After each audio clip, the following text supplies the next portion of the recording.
बिस्मिल्लाहिर्रहमानिर्रहीम। अस्सलाम वालेकुम नादरीन, आप यूट्यूब चैनल देख रहे हैं। नादरीन, ये बहुत बड़ी खबरें हैं। अमेरिका का इलेक्शन भी जो है वो आज का दिन है, और क्योंकि यहाँ पे पाकिस्तान में ज़रा दिन पहले आता है, वहाँ पे बाद में आता है, लेकिन आपको अगले एक आधे दिन में वहाँ पे रिजल्ट आना शुरू हो जाएंगे और चीज़ें आपके सामने आ जाएंगी।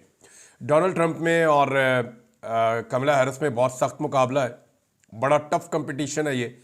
और डोनाल्ड ट्रंप आगे चल रहे थे बड़े लंबे अरसे तक, अगस्त में वो बहुत आगे रहे, सितंबर में जो हैरिस हैं वो निकली थोड़ा सा आगे आई, लेकिन अक्टूबर के आखिर तक डोनाल्ड ट्रंप ने दोबारा बहुत सारा जो फासला है वो कवर कर लिया था। लेकिन अभी भी जो स्विंग स्टेट्स हैं वो बहुत इंपॉर्टेंट हैं, यानी वहाँ पे क्लियर है कि ये वाले जो इनकी स्टेट्स हैं यहाँ से डोनाल्ड ट्रंप जीतेगा, और ये कुछ स्टेट्स हैं जहाँ से जो है वो जो बाइडन की पार्टी या कमला हैरिस की पार्टी जीतेगी। अब डेमोक्रेट्स की और रिपब्लिकन्स की अपनी अपनी स्टेट्स हैं, लेकिन इस इंतखाबी नतीजे का जो पूरा मंजरनामा आपके सामने आएगा और जो फैसला आपके सामने मौजूद होगा वो कुछ स्विंग स्टेट्स हैं। वहाँ पता चलेगा कि जो वहाँ से बेहतर कारकर्दगी दिखाएगा वो अमेरिकी सदर बन जाएगा। अभी चीज़ें जो है इसके लिए कहना कुछ कबल अज़ वक्त है, ज़रा थोड़ी सी वोटिंग शोटिंग हो जाए तो अगले वीलॉग में आपको मैं चीज़ें बताऊँगा।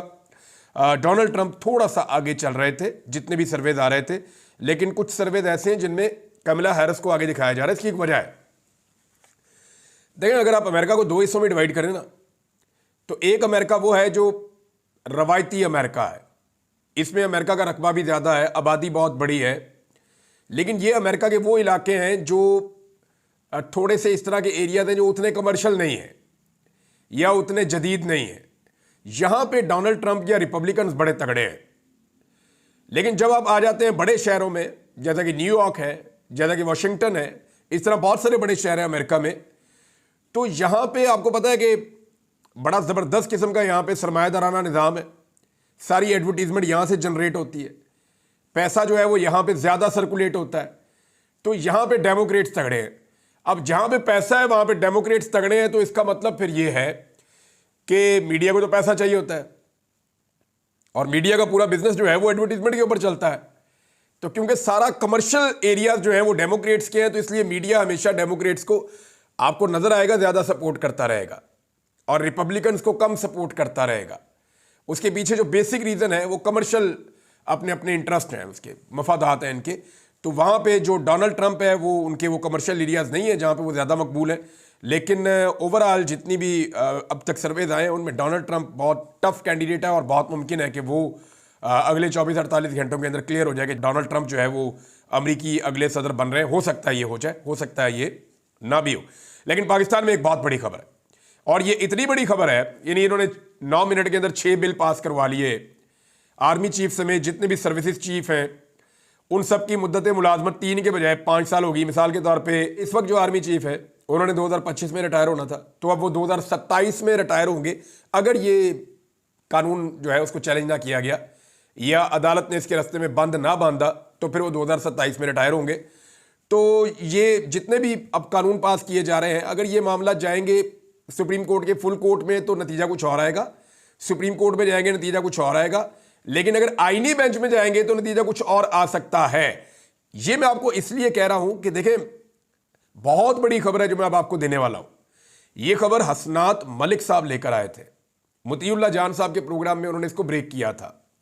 इसके कुछ पहलू हैं जो मैं आपके साथ शेयर करूंगा। मैं आपको काफ़ी दिनों से कह रहा हूं कि जस्टिस याह्या अफरीदी साहब के बारे में किसी नतीजे पर पहुंचने से पहले इस बात का इंतज़ार कीजिए कि वो बड़े मामलात जिसके साथ पूरे पाकिस्तानी जुड़े हुए हैं उन मामलात पे क्या ओपिनियन लेते हैं जस्टिस याह्या अफरीदी। ये है जी सबसे इंपॉर्टेंट जो मैं आपको बार बार कह रहा था। एडमिनिस्ट्रेटिव डिसीजंस के जनाब इनकी ये बात मान लो, उनकी ये मान लो, इनको कमेटी में डाल दो, उनको निकाल दो, उनको उसमें ना बुलाओ, इजलास में इनको, ये एडमिनिस्ट्रेटिव चीज़ें थी। खदीजा शाह को बुला लिया कैदियों के हवाले से, एक बंदा नून लीग का शामिल कर दिया आज चीमा, एक बंदा पीटीआई का शामिल कर दिया खदीजा शाह।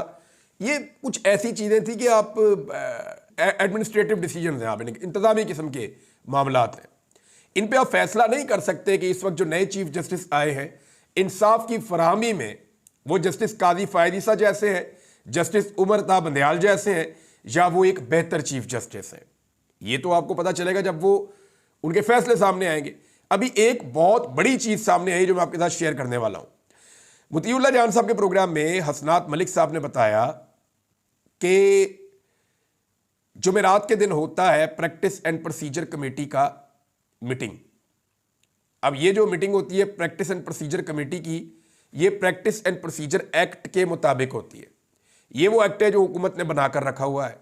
ना सिर्फ हुकूमत ने बनाया हुआ है बल्कि इस एक्ट में एक सदारती ऑर्डिनेंस के जरिए तरमीम भी कर दी थी। आप उस तरमीम को भी शामिल करते हैं। इसी एक्ट के तहत जुमेरात वाले दिन एक मीटिंग हुई थी जिसमें बाइकआउट कर दिया था मंसूर अली शाह साहब ने। जब काजी फायद ईसा चीफ जस्टिस थे तो चीफ जस्टिस ने क्या किया था कि 2 ही जज बैठ गए और बैठ के उन्होंने बेंच बना के और काम कर दिया, इख्तियार को इस्तेमाल कर दिया। इस एक्ट के अंदर यह लिखा हुआ है कि अगर चीफ जस्टिस भी कमेटी के इजलास में शिरकत ना करे तो दूसरे 2 जजेस कमेटी के इजलास में बैठ के फैसला कर सकते हैं।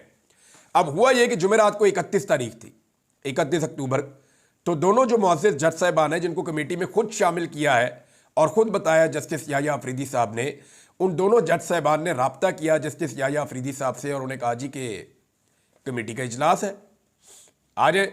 तो जस्टिस याह्या अफरीदी साहब जो चीफ जस्टिस ऑफ पाकिस्तान है वो उस कमेटी के इजलास में शरीक नहीं हुए, लेकिन वो इजलास फिर भी हुआ, वो मीटिंग हुई।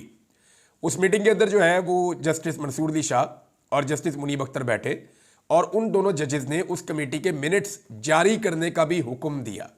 ये डायरेक्शन दी कि इसके मिनट्स को जारी किया जाए और उसके अंदर ये फैसला किया गया उस कमेटी में कि जितनी भी आईनी पटिशन्स आई हैं 26वीं आईनी तरमीम के हवाले से जितनी दरखास्तें आई हैं इन सबको इकट्ठा करके 4 तारीख बरोज़ सोमवार यानी पीर वाले दिन 4 तारीख को, यानी कल जो दिन गुजर गया है, इन सबको सुप्रीम कोर्ट ऑफ पाकिस्तान में लगाया जाए और सुप्रीम कोर्ट ऑफ पाकिस्तान का फुल कोर्ट यानी तमाम जजेस बैठकर इस केस को सुने। तो ये प्रैक्टिस एंड प्रोसीजर कमेटी ने यह फैसला कर दिया और डायरेक्शन जारी कर दी इस फैसले को जारी भी कर दिया जाए और कॉज लिस्ट के अंदर बाकायदा डाल दिया जाए कि ये केस फुल कोर्ट सुनेगा और 4 तारीख को सुनेगा। ये हो गया जनाब फैसला। अब होना तो ये चाहिए था उसूल के मुताबिक, कानून और ज़ाब्ते के मुताबिक, कि कॉज लिस्ट भी जारी होती, इसके मिनट्स भी जारी किए जाते और ये फैसला इसके ऊपर अमल दरामद होता। लेकिन हुआ ये कि सबसे पहले तो जस्टिस याह्या अफरीदी साहब उसके अंदर बैठे नहीं, कमेटी में जो प्रैक्टिस एंड प्रोसीजर कमेटी है उसमें वो नहीं बैठे।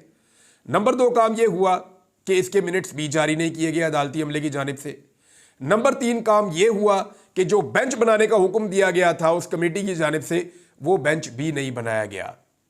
और जो चौथा काम हुआ वो ज़्यादा ख़तरनाक है, वो ये हुआ कि इससे पहले कि ये कमेटी बैठती या इससे पहले कि एक फुल कोर्ट बैठकर 26वीं आईनी तरमीम के ऊपर केस को सुनता और ये फैसला करता कि आया ये तरमीम ठीक हुई है या गलत हुई है। अगर ये तरमीम गलत हुई है तो कलअदम होकर ख़त्म हो जाती, अगर ये तरमीम ठीक हुई है तो फिर ये तरमीम अपनी जगह पे मौजूद रहती।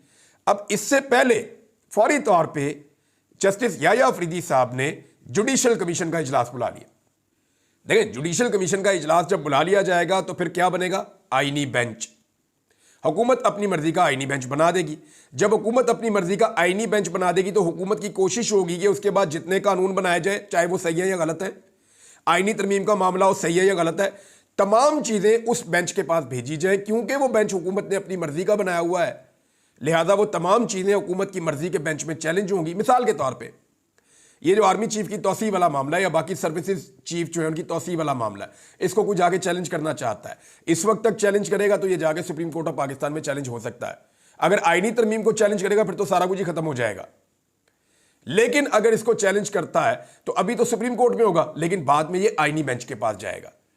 तो इसलिए मुझे ऐसा लगा कि बजाय इसके, ये इससे आप अखज़ कर सकते हैं, सारे कोर्ट रिपोर्टर्स भी यही कह रहे हैं कि एक्चुअली याह्या अफरीदी साहब ने यह किया कि वो ये चाह रहे हैं कि इससे पहले कि 26वीं आईनी तरमीम का तनाज़ा सुप्रीम कोर्ट ऑफ पाकिस्तान में सुना जाए, उससे पहले आईनी बेंच बना दिया जाए ताकि सारा मामला उधर चला जाए। और ये जो आईनी तरमीम की गई है, अब पहले आप ये देख लें कि इसके बाद हुआ क्या। एक तो जो जज साहिबान है उन्होंने अफसोस का इजहार किया, फिर दोनों मुअज़्ज़िज़ जज साहिबान जो प्रैक्टिस एंड प्रोसीजर कमेटी का हिस्सा हैं, उन दोनों जज साहिबान ने एक खत लिखा जस्टिस याह्या अफरीदी साहब को। और ख़त के अंदर दोनों जज साहिबान ने यह कहा कि जी उन्हें बहुत अफसोस हुआ इस बात के ऊपर और उनके तहफ़्फ़ुज़ात भी हैं इस बात के ऊपर, और साथ ही साथ उन्होंने ये मुतालबा भी किया और इस उम्मीद का इजहार भी किया कि जो बेंच बनाने के लिए हमने कहा है वो बेंच इसी हफ्ते में बन जाएगा और इसी हफ्ते में 26वीं आईनी तरमीम के खिलाफ जितने केसेस हैं वो सारे फुल कोर्ट के अंदर सुले जाएंगे। ये उन्होंने मुतालबा भी कर दिया कि इसी हफ्ते ये किया जाए।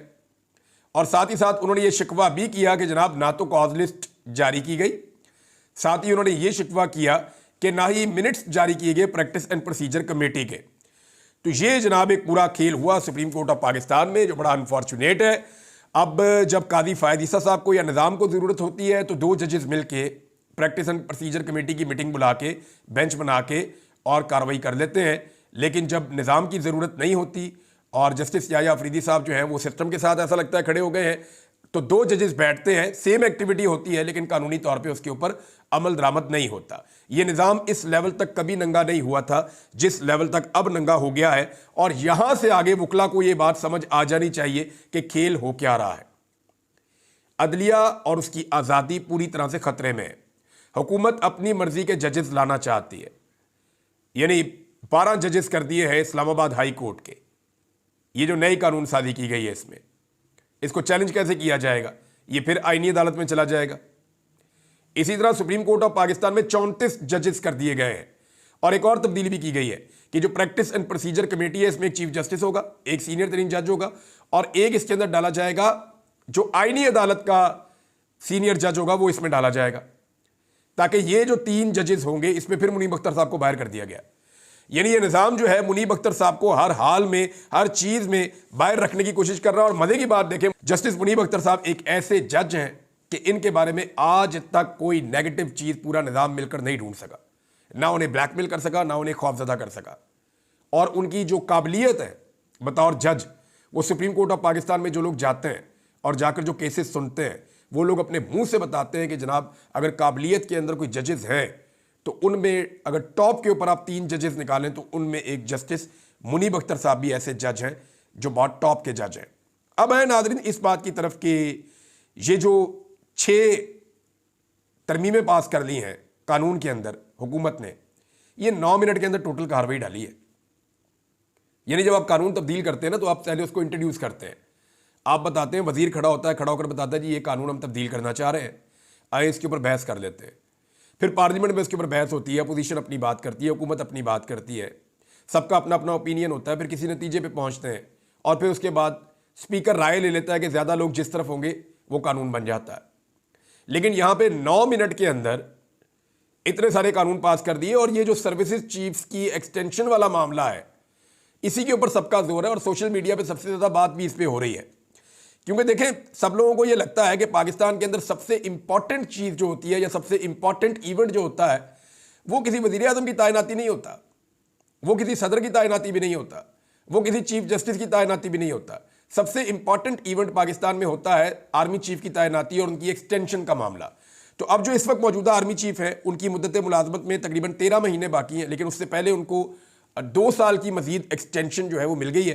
तो अब ऐसा है कि वो 2027 तक आर्मी चीफ रहेंगे। और ये सिर्फ उनके लिए नहीं हुआ, ये बाकी सर्विसेज चीफ्स को भी ये सहूलत दे दी गई है। पाकिस्तान तहरीक इंसाफ के कुछ लोगों ने कहा जी हम इसको चैलेंज करेंगे, हम अदालत में भी जाएंगे। अब डिपेंड करता है कि अगर सुप्रीम कोर्ट ऑफ पाकिस्तान का फुल कोर्ट बैठ जाता और जस्टिस याया अफरीदी साहब को सुप्रीम कोर्ट के जजेस मजबूर करते हैं कि जनाब फुल कोर्ट बिठाएं, बिठा के इंसाफ के मुताबिक फैसला करें और आईनी तरमीम के ऊपर पहले डिस्कस कर लें, और अगर आईनी तरमीम ठीक है तो फिर आगे बढ़ते हैं, अगर आईनी तरमीम ठीक नहीं है तो यह निज़ाम कैसे चलेगा? अगर तो ये हो जाता है तो फिर तो मामला किसी और तरफ जाएंगे। और अगर ये नहीं हो जाता तो नाज़रीन चंद चीज़ें तो मैं बहुत आपको क्लियरली कर दूं कि जो कुछ भी इस हुकूमत ने मैक्सिमम करना था वो इन्होंने कर दिया। आर्मी चीफ की तौसीह करनी थी, हो गई। जस्टिस मंसूर अली शाह साहब को रोकना था, रोक लिया गया। सिक्योरिटी फोर्सेज को इख्तियारात देने थे, वो दे दिए गए। 3 महीने तक जिस बंदी बंदे को अगवा कर लिया जाए, गायब कर लिया जाए। मुनीब अख्तर साहब का पत्ता साफ करना था, वो कर दिया गया। जस्टिस मंसूर अली शाह साहब को रस्ते से हटाना था, वो हटा लिया गया। इमरान खान साहब को जेल के अंदर रखना था, तब से अब तक रखा हुआ है। उन्हें फौजी अदालतों के हवाले करना है, आने वाले दिनों में ये कर पाएंगे। आईनी अदालतें बनाकर अपने हर आइन को और गलत कानून को तहफ़्फ़ुज़ देना है, वो भी इनका काम हो गया है। अगर ये सारी चीज़ें हो गई हैं तो फिर इस निज़ाम के अंदर रहते हुए किसी किस्म की भी जद्दोजहद या उम्मीद रखना ये फिर फजूल हो जाएगा मेरी दानिश में। यानी इस निज़ाम के अंदर रहते हुए आप जद्दोजहद पता कब करते हैं? आप तब करते हैं जब कम से कम एक चीज़ आपके पास होती है। वैसे तो मुआशरों में लोगों के पास बहुत सारी चीज़ें होती हैं ना, मुआशरे इखलाकियात की बुनियाद पे भी खड़े होते हैं, मुआशरों के अंदर बहुत सारी चीज़ें होती हैं, रूल ऑफ लॉ होता है, आज़ादी इज़हार राय होती है। पाकिस्तान में कुछ भी नहीं है। पाकिस्तान में जो कम से कम हो सकता है ना, जो कम से कम हो सकता है कि आप निज़ाम में रह के लड़ने की कोशिश कर रहे हैं या निज़ाम में रहकर बेहतरी की कोशिश कर रहे हैं, तो कम से कम जो सहूलत आपको मैसर होनी चाहिए वो होनी चाहिए अदलिया की आज़ादी और वहाँ से इंसाफ का हुसूल। जब तक आपको अदालत इंसाफ देती रहती है, आप निज़ाम के अंदर रह के निज़ाम के साथ चिमटे रहते हैं, उसी निज़ाम में आप टकरे मारते रहते हैं कि इंसाफ मिलेगा, ये दरवाज़ा खुलेगा, मैं कोशिश करूंगा। लेकिन जब लोगों को यकीन हो जाता है ना कि अब अदलिया से किसी किस्म की इंसाफ की उम्मीद नहीं है, तो फिर लोग मुतबादल तरीके ढूंढते हैं, लोग एहतजाज करते हैं, जैसे बांग्लादेश में हुआ, जैसे श्रीलंका में हुआ, जैसे और बहुत सारे मुल्कों में माजी में होता रहा है, बहुत सारे मुल्कों में माजी में हुआ। और जिन मुल्कों में हुआ, अजीब बात यह है कि वो सारे मुल्क जब उस सिचुएशन से निकले तो बहुत तेज़ी से उन्होंने ऊपर की जानिब सफ़र किया, उन्होंने बड़ी तेज़ी से सफ़र किया और तरक्की की। तो पाकिस्तानियों के लिए ये बड़ा इंपॉर्टेंट टाइम है। पाकिस्तानियों को ये देखना पड़ेगा कि क्या उनके पास उम्मीद बाकी है कि इस सिस्टम के अंदर उन्हें इंसाफ मिलेगा। अगर ये सारा प्रोजेक्ट मुकम्मल हो जाता है और अदलिया के अंदर से किसी किस्म का इंसाफ नहीं मिलता, तो फिर पाकिस्तानियों को मुतबादल रास्ते की तरफ जाना पड़ेगा। उन्हें वो रास्ता चुनना पड़ेगा जिसके बारे में सलमान अकरम राजा साहब या इमरान खान साहब बार बार कह रहे हैं। मुराद सईद भी उसके बारे में ट्वीट्स करते रहते हैं। जो पाकिस्तान तहरीक इंसाफ के बाहर रहनुमा मौजूद है वो भी ये बात करते हैं, जो मुल्क के अंदर है वो भी ये बात करते हैं कि फाइनली आपको सड़कों पे आना पड़ेगा पाकिस्तानियों को, और पाकिस्तानियों को सड़कों पर आकर इस जालिमाना निज़ाम को शिकस्त देनी पड़ेगी। फिर ये रास्ता बाकी बच जाता है, इसके अलावा फिर कोई और रास्ता रहता नहीं है। अब अमेरिकी इलेक्शन में वैसे मैं जाते जाते आपको बताऊं, पाकिस्तानियों को कभी इतनी दिलचस्पी नहीं थी जितनी दिलचस्पी अब है पाकिस्तानियों को। देखिए, उसकी एक वजह यह है कि डोनाल्ड ट्रंप को लेकर पाकिस्तानियों को यह लगता है कि शायद डोनाल्ड ट्रंप पाकिस्तान में इंसानी हकूक के खिलाफ बात करेगा या खड़ा होगा। तो मैं एक बात आपको कहना चाहता हूं कि डोनाल्ड ट्रंप जीते या डेमोक्रेट्स जीते, फर्क कोई नहीं पड़ता। जो कौम या जो लोग अपने हक के लिए खुद नहीं खड़े हो सकते ना, उनके लिए कोई बाहर वाला खड़ा नहीं होता, और अगर खड़ा होता भी है ना तो उसके खड़े होने की कोई औकात नहीं होती। जितना मर्जी आप जोर लगा लें, जितनी मर्जी आप कोशिश कर लें, बाहर वाले जो मर्जी करते रहे, वो पाकिस्तानियों की किस्मत नहीं बदल सकते। आपकी किस्मत तभी बदलेगी जब आप ये फैसला करेंगे कि आपने अपनी किस्मत बदलनी है और आपने अपने फैसले खुद करने हैं। हर चीज़ की एक कीमत होती है, अगर आप वो चुकाने के लिए तैयार हैं तो फिर आपको किसी डोनाल्ड ट्रंप की तरफ नहीं देखना पड़ेगा। अब तक के लिए इतना ही। अपना ख्याल रखिएगा, अपने इस चैनल का भी। अल्लाह हाफ़िज़।